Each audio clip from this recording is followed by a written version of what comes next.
Asıl cezbe anlık olan değildir zaten. Herkes anlık cezbelere aldanır. Dervişlerin aldandığı cezbelerden birisi anlık cezbelerdir.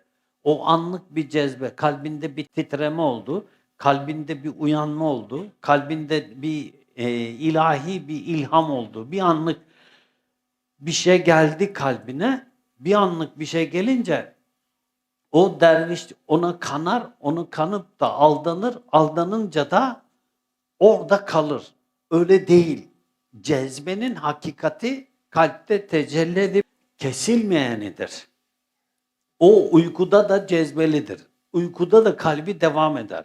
Ama bu haldeki bir kimse dervişler onu anlamaz. Eşi anlamaz. Çocukları anlamaz. Etrafı anlamaz onu. Onun o cezbesinin devam ettiğini de bilmez. O esnada hani cezbe üzerindeyken onun duasını almak, cezbe üzerindeyken de onun tersini almak çok sıkıntılıdır. Duasını almak mükemmel bir şeydir. Ama tersine bir yanlışlık oldu, bir eksiklik oldu, onun tersine gelmek de çok sıkıntılıdır. O da çok sıkıntılıdır. Çünkü neden? O esnada o kimsenin manevi bağı kesilebilir. O esnada kesilir. Çünkü o cezbe böyle kılıç gibidir tabiri caizse. Keskin kılıç gibi. Çünkü cezbe esnasındaki herhangi bir olumsuz bir şeyden yanar adam. Allah muhafaza eylesin. Ben şeyhimi gözetirdim mesela. Ben yaptım diye böyle övünmek gibi değil. Ben bakardım bazen ona, hiçbir şey konuşma Mustafa Özbağ derdim. Biz 3 saat, 4 saat yol giderdik, hiç konuşmazdım ben. O da hiç konuşmazdı. 4 saat mesela Bursa'dan Konya'ya gidinceye kadar selamünaleyküm, aleykümselam. Hayırlı yolculuk Mustafa Efendi. Allah razı olsun efendim. Bitti. Bu kadar. Halbuki yemek yiyoruz Afyon'da her Konya'ya gidişimizde. Bir şey demedi. Yürüdüm. Bir şey demedi. Ama zikir devam ediyor. Bazen çat duruyor. Uyuyor zannetme.